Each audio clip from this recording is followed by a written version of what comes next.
We'll talk about that. Jeffrey Sage said, sorry, couldn't get my name going. I'm glad to be here. Okay, so first question.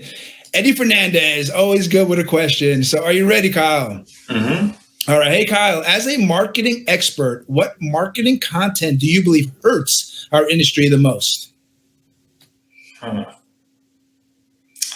So I think the ads that hurt our industry the most are the ones that kind of use those old school slimy tactics, as far as free solar, the government's paying for it. This is breaking news. It's a government program. I think that those types of things hurt our industry the most, because what happens is if someone does respond to that and they have a conversation with somebody and they leave that conversation thinking, well, that was a lie. This is all just a scam. What happens is every time they see any solar ad about anything, they just think it's automatically a scam. So I think that marketing, I've said this many times, is marketing is a very, very fine line, meaning you can kind of bend the truth quite a bit. You can get a little, you can kind of position things in a way that makes sense if you're able to explain it. But a lot of times if people take it too far and they make ads that are going to give them the cheapest, just like the cheapest cost per lead, but then at the same time when they do that, the quality of the lead is terrible. But the worst part about that is the people that leave that conversation, they're not getting solar right now, but they also have a new kind of mindset about solar salesmen that like, oh, these guys are even worse than car salesmen. Like that's how the whole car salesman like stereotype came around.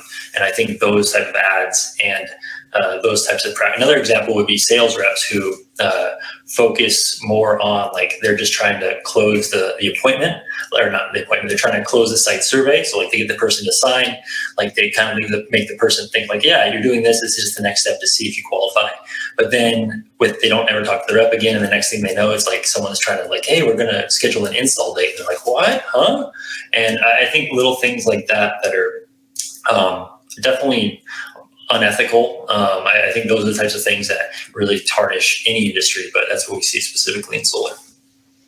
Awesome. Appreciate the answer. Thanks for the question, Eddie. We got another question I want to get to. I want to try to get as much questions as possible, Kyle, so be ready. Shocking. I got my water. I'm almost out already.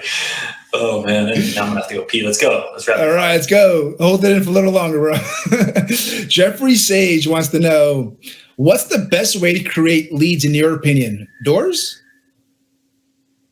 So this question is dependent, because what are we saying is the best leads? Because I would say maybe doors would probably be the best way to get leads at a low acquisition cost because you're not really spending anything. I would say one of the things that I think a lot of people are missing is the low bearing fruit. And what I mean by that is the leads that are in people's personal network, the people that you know that you went to high school with in college. And I'm not saying you have to go and sell them or you have to like create ads for them, but one of the things that I've kind of done personally, and it's helped me to generate business for myself and for the people that I work with, is I create content, or I have videos on YouTube that explain like the solar tax credit. I think has like over 25,000 views or some nonsense right now, and like answering questions that people might have. And so all that does is when people go and they search for it, whether it's a blog article or a video, they're going to get that information. It's completely free. And I don't knock any doors. And I probably have 4 or 5 leads that come in every single day from those types of platforms. And so I think, and the other thing too about those is if they watch a 10-minute video of me and then I get on the phone with them, they're like warmed up. They're much warmer than they would be if I knocked on the door. So I think that is kind of, I don't know if I would say it's the best lead, but it's probably the blue ocean, if you will. Like the thing that a lot of people are missing is that they're not creating content for the people in their network, but they're also not creating content for people to find when they go searching for it. So I've always said door knocking is awesome. If you're great at door knocking, if you love door knocking, there's no reason that you shouldn't door knock. If you want to rather spend money instead of your time, then yeah, at that point you can look at online leads. But online leads are a way for you to kind of like be able to consistently scale. It's a little bit easier than hiring a team, but it's definitely not the easiest or the best leads that you're going to get.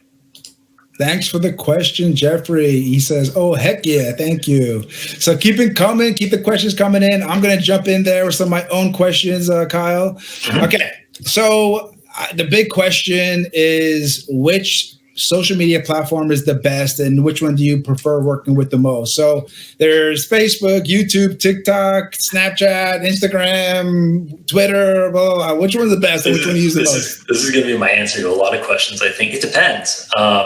So which one's the best?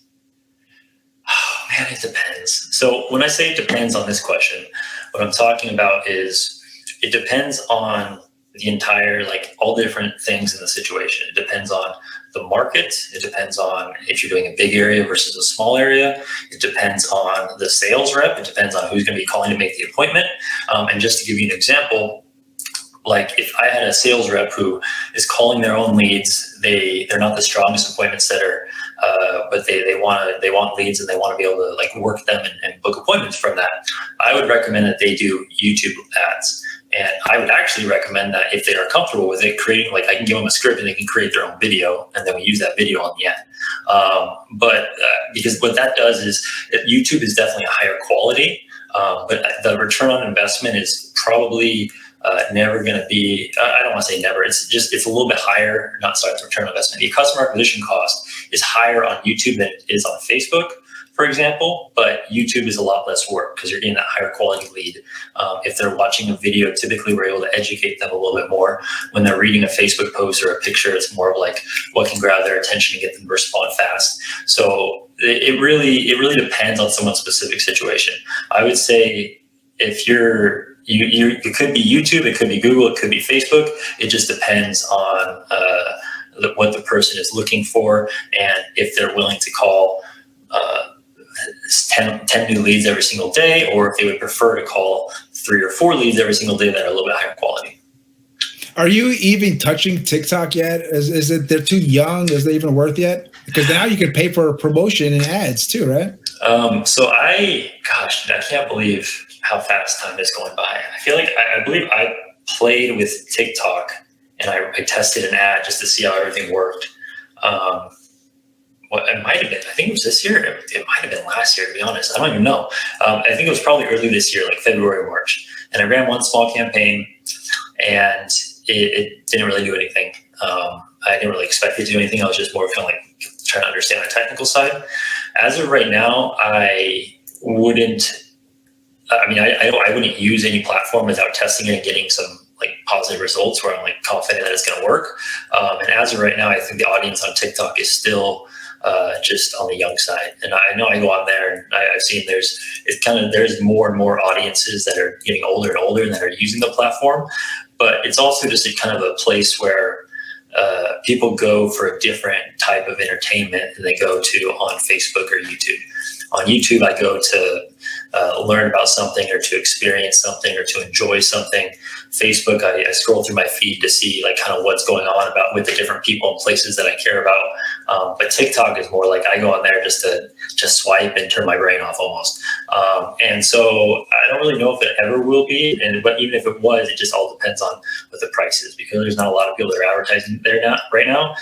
It might be able to work, but at the same time, especially with the way that like inflation in our country is going. I mean, I don't know what the average first-time home buyer's age is right now, but I guarantee you it's going up.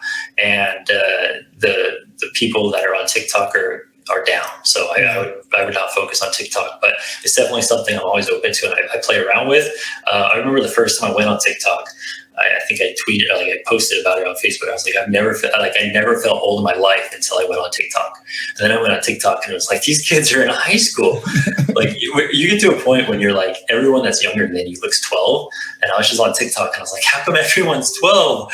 And it's definitely a unique platform. But then the other thing too is if I was going to create TikTok ads, I'd probably create them with the idea being that I'm going to put them on Facebook and Instagram instead, because they have the similar format now.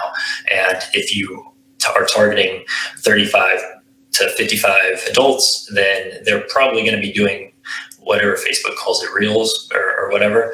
I still think they're more likely to be on Facebook than TikTok.